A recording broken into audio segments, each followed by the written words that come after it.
Okay, so we've just checked out of the hotel here in Inverness, and nice day, wasn't it? Yeah, it was. It was Nice really day nice yesterday. Inverness. So we're leaving in Inverness. A mile. Thank you. So we are going to take the scenic route, and the first stop that we're going to, meaning scenic route, we're going to be going towards the coastline, Yeah, we're going to the Elgin Cathedral. Elgin Cathedral, and we're going to do the coast of the east side of Scotland, down to Arbroath, because we want to see what that looks like, don't we? We do. So we hit a bit of traffic. Oh, it's just because there was a train. Train just passed. But yeah, so that's today's journey. We got a couple stops, don't we? Yep. So we will document those. So we will talk later. Bye.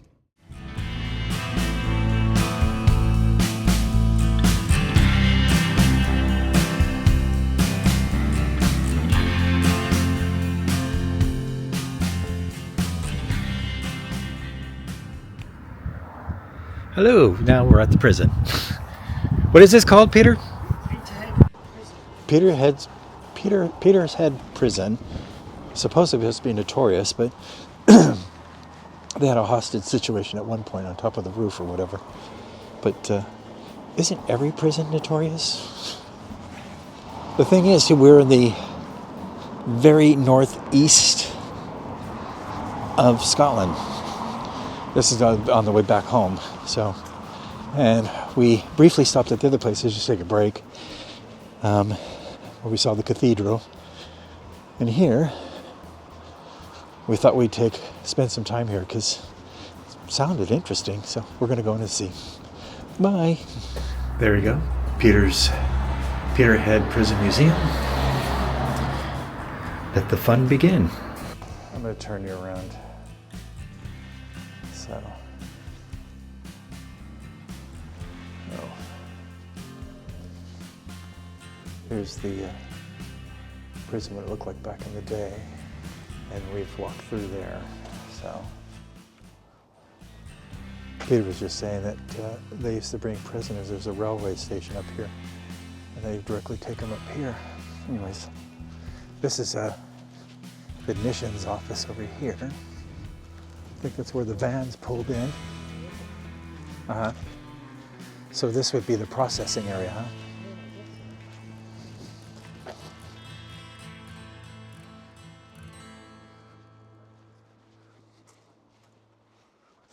Evidently, it was pretty dangerous for prison workers, the guards and stuff.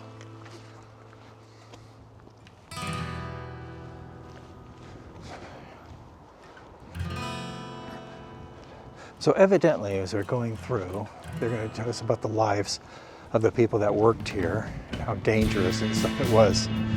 So I'm going to continue on. I think I'm just going to keep this going, and I will explain as I go. We now enter the exercise pen where one prisoner was given permission to be able to keep birds. And to keep the birds, he needed certain tools. Well, one of those tools was a cutter to cut fencing and wire and stuff. Well, guess what he did? He cut that little box out and was able to escape. And he did make it because they did catch him in the end. So not a very smart move on the prison services, don't you think?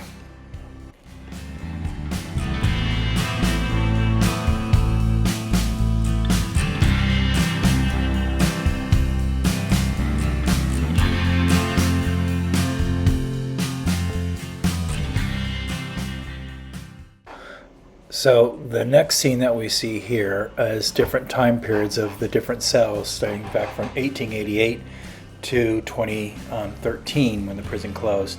So yeah, as you could see it, pretty basic back then when they just had a hammock thing that went in there. As we moved down, I think during the 20s and the 30s and stuff, not that one, that's just a duplicate. But down over here you'll see that they slowly got mattresses and stuff around that time, a little bit more comfortable for them. Also too, if you move over here, we're going to go across the hallway and we're going to check this one out. Yeah, a little bit of better view of the one there. But yeah, across the hall, and we're going to enter, this is the more recent one, I would say. And as you go in there, you're going to be able to see little bit more comfort than they had. They had a desk and sockets and things, and a locker and a wardrobe. And also there's that pipe that ran through. Is you see a lot of the beds that are pushed up against it, that's to keep them warm. Yes, the next cell that we're looking at is what they call the dirty protest, where an inmate would use his own excrement to protest. Not too pleasant for the guards to go in and get the inmate, and plus cleaning it up was not very pleasant either. Sad to say, that was one way of an inmate trying to get his way. Interesting, on the 28th of September 1987, a riot in the prison's D wing resulted in prisoners taking over the building and taking prisoner officer 56-year-old Jackie Stewart hostage. The rioters were serving life in prison for violent crimes. It was thought that they had nothing to lose and would not hesitate to make good on their threats to kill their hostage, whom they had taken up to the rafters. When negotiations broke down, the then Home Secretary Douglas Hurd dispatched the SAS to bring the riot to an end on October the 3rd. The operation was successful. The hostages were released unharmed, and order in the prison was restored. Another fun fact, the Scottish Prison Service located all those who had been involved in the riots and the hostage-taking at Peterhead, an attempt to stabilize the entire prison estate. The 60 inmates involved were initially held in lockdown and under Prison Rule 36, which meant the governor had to visit each one every day. The repair costs cost them $55 million of around that time.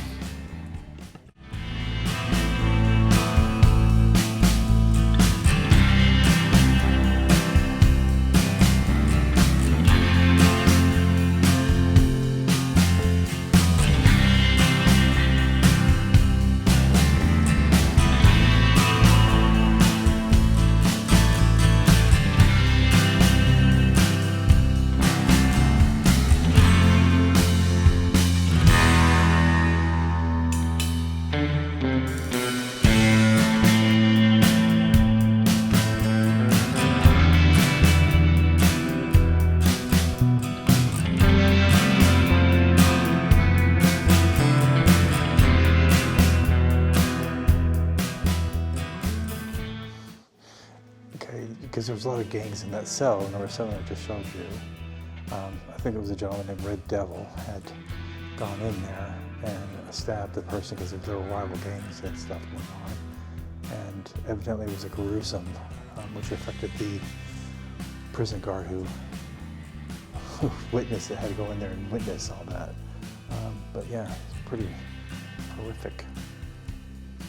Actually, the Red Devil actually got his coming up, and it's because he was stabbed later by somebody and died.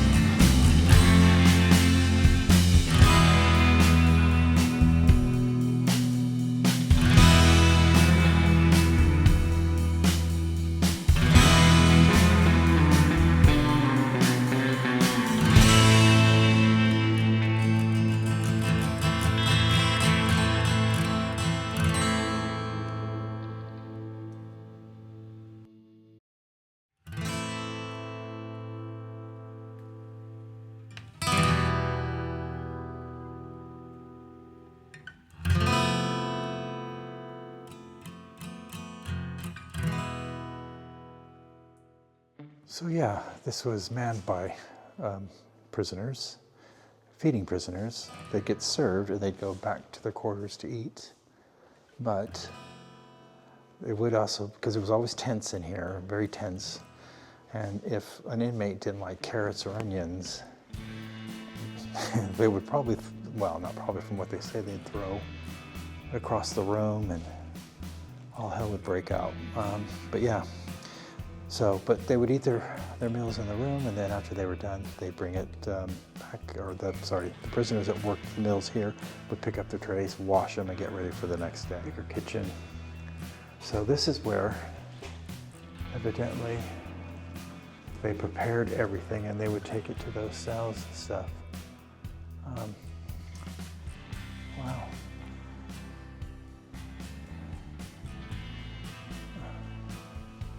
kind of an industrial size, well, it would have to be industrial size, wouldn't it? Bread.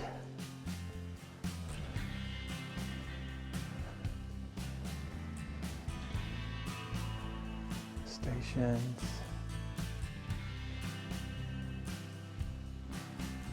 So we're going into the laundry room, and this was the best working assignment somebody who was a prisoner could have.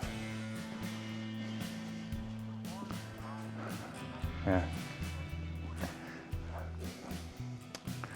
They said that this was the easiest job to have in the prison, is doing the laundry.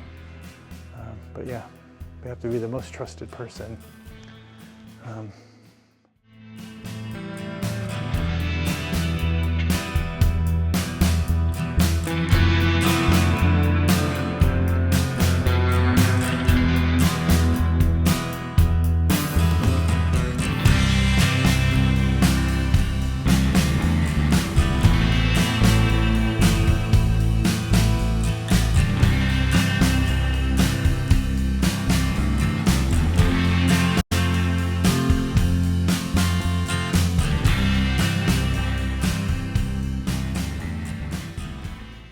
Oh, new arrivals came here. So when you're sentenced, you're brought here, and you come in here, and they would interview you, explain how the prison rules and their temperament.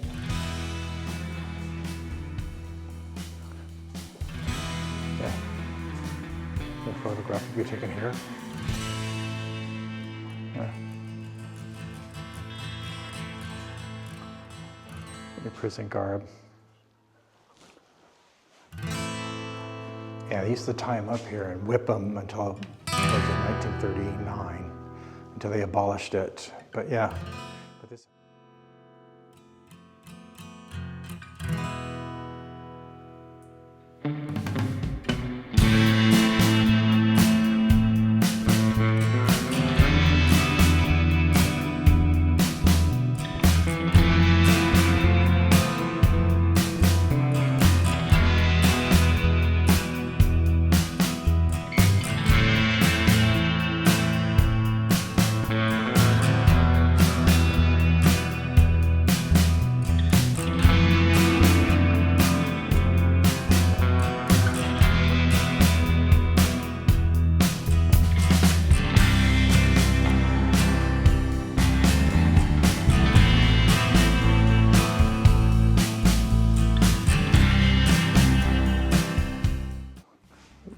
This is the governor.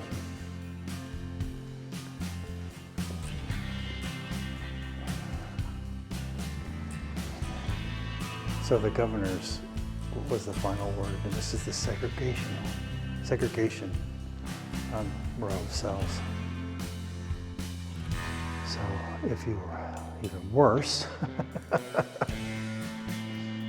you got sent here.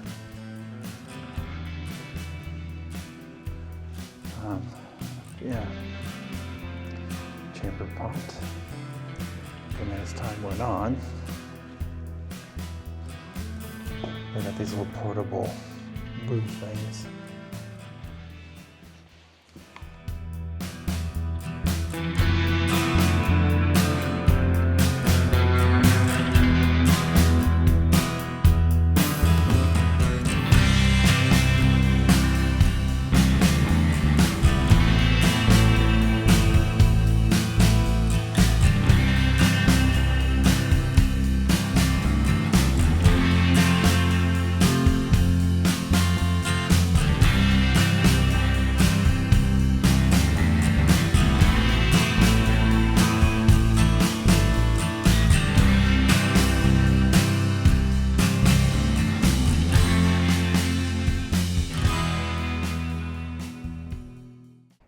Where Peter was just pointed out is a cell for those who are in solitary confinement. And I mean solitary.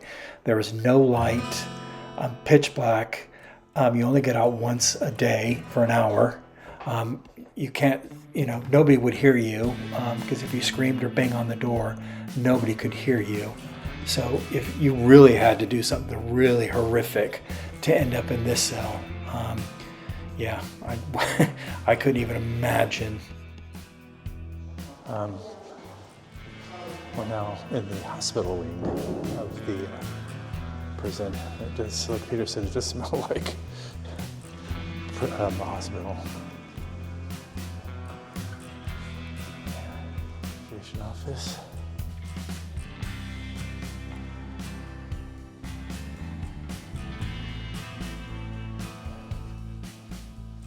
Modern for the time, isn't it?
As we come to the end of the tour, we're on a part of the notorious part of the wing of the hospital.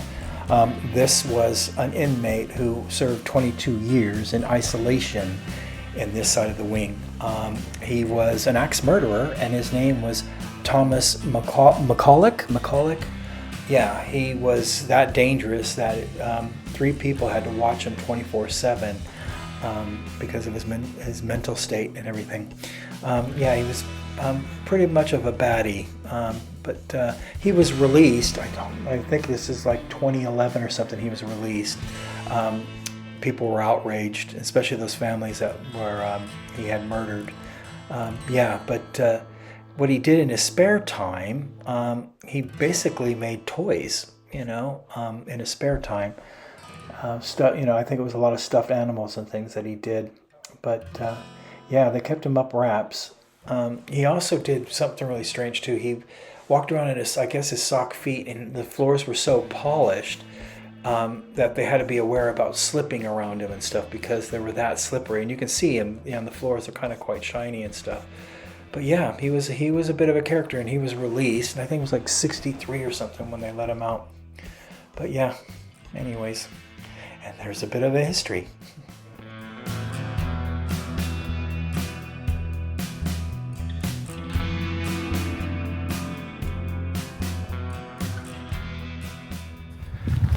Okay, so we're ending our day at the prison, and we're going to go on our way home as we head out of the prison. Bye. Hey, I hope you enjoyed our prison break. We've got something really exciting that's going to happen next week, and I can't wait to share that with all of you. But, as always, give us a like, a thumbs up, and just give us a comment. We always love hearing from you. And on that note, please take care, and I hope that you'll enjoy next week. All right, bye. Thanks for watching.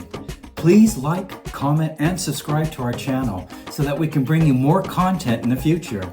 It also helps us to make the channel grow. And once again, thank you so much for watching.